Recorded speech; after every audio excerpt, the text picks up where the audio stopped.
जिस समय रानी तारा ने ये कहा तो आज महाराज हरिश्चंद्र बड़े ही खुश हुए।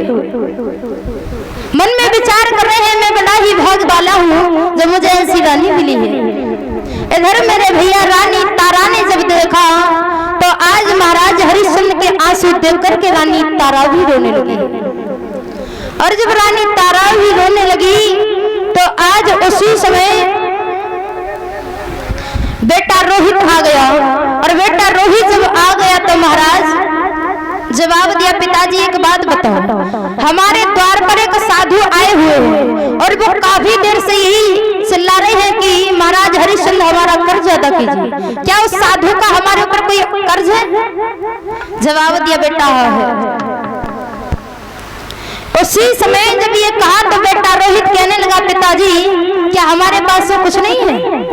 जवाब दिया, बेटा ये राजपाट, ये धन दौलत, ये महल, अब इसमें हमारा कुछ नहीं है, ये सब कुछ हम लोगों से छिन चुका है, इसलिए हमारा कुछ नहीं है।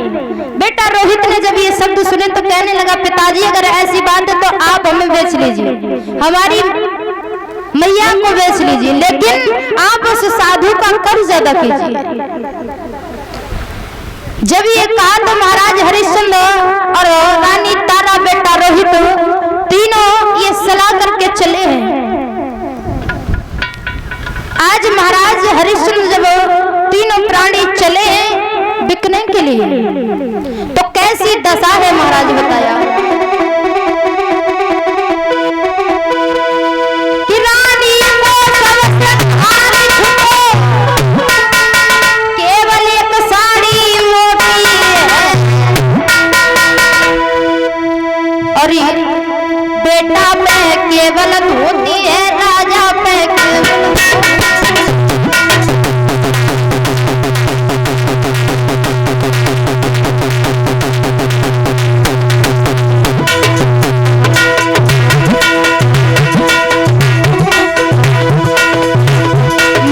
हरिश्चंद्र चले हैं तीन रानी जब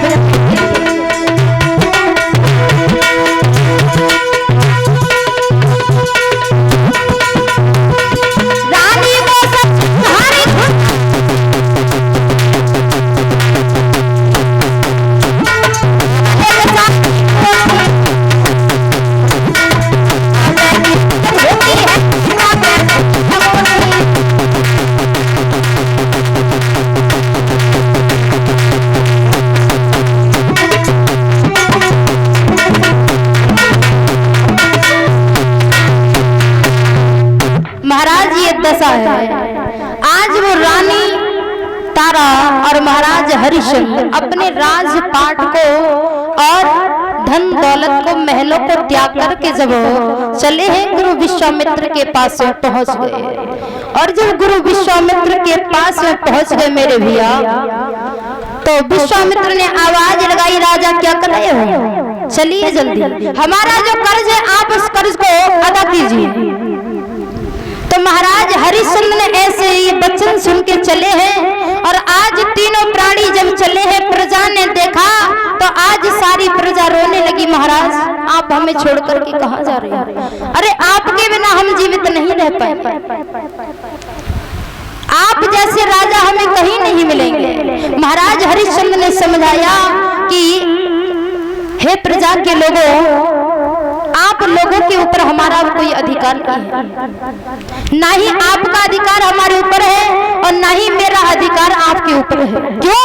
क्योंकि मेरा सब कुछ छिन चुका है, आज से आपके राजा गुरु विश्वामित्र है, इसलिए हमें जान दीजिए। और महाराज जब चले तो आज इस अयोध्या में बड़ा ही सुनसान हो गया, सारी प्रजा रो रही है। और कैसे रो रही है?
आज वो रानी तारा रोती हुई जा रही है। विश्वामित्र आवाज लगा रहे हैं जल्दी चलिए। तो आज उसी समय जब तीनों प्राणी चले हैं, चलते जा रहे हैं, चलते जा रहे हैं, बेटा रोहित को रास्ते में जब चला है तो बड़ी ही जोर की प्यास लगी है। और जब प्यास लगी तो महाराज आज बेटा रोहित अपनी मैया से कह रहा है, मैया काशी नगरी कितनी दूर है, मुझे बहुत जोर की प्यास लगी है। और बोलिए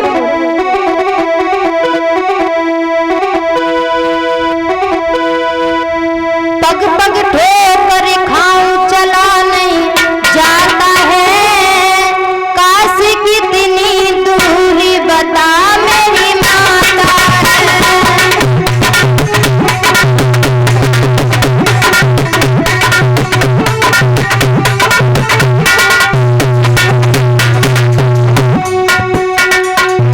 पग पग ठोकर खाऊं चला नहीं जाता है, काशी कितनी दूरी बता मेरी माता।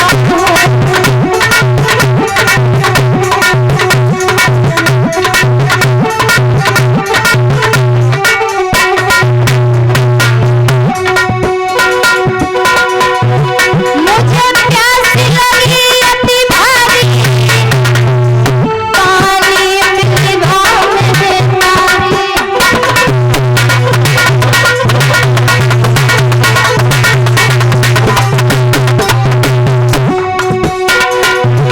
मुझे प्यास लगी अति भारी, पानी मेरे भाव में तारी।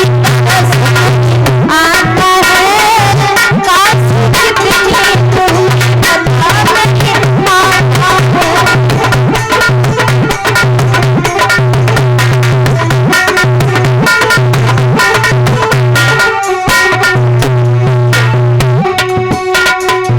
पग पग ठोकर खाऊं चला नहीं जाता है, काशी कितनी दूरी।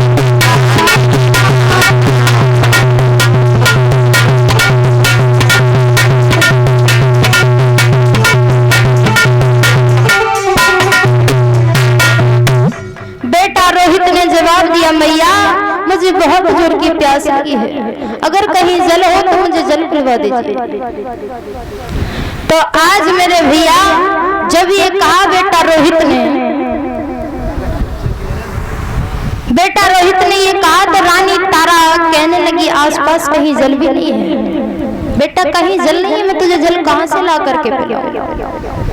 बेटा रोहित कहने लगा, मैया प्यास की वजह से मेरे प्राण निकले जा रहे हैं, आप मुझे पानी पिला दीजिए।